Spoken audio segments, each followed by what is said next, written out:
क्योंकि इस कलयुग की विशेषता यह है, इसमें व्यक्ति के पास समय नहीं है? यद्यपि ये कहने में तो आता है कि समय नहीं है, कलयुग में जितना समय है उतना अन्य युगों में समय नहीं था।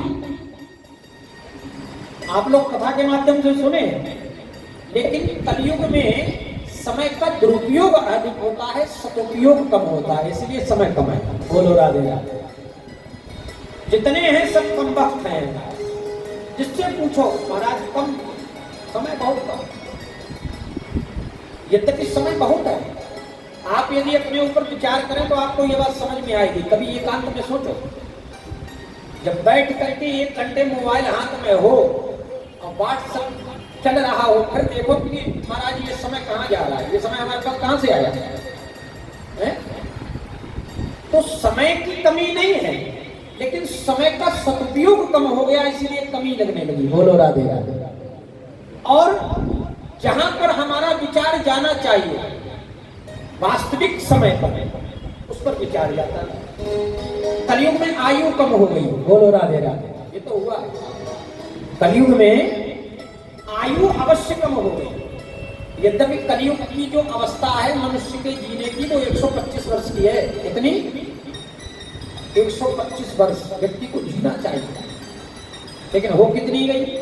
हम नॉर्मली, अब तो खैर जब से कोरोना आया तब से तो कुछ कहा ही नहीं जाता है। 16, 17 साल के जो छोटे छोटे मान लीजिए बच्चे हैं, उनको भी हार्ट अटैक हो रहे हैं, वो तो अलग बात है। लेकिन वैसे सामान्य तौर पे भी व्यक्ति की आयु तो 60 और 70 के बीच में ही है।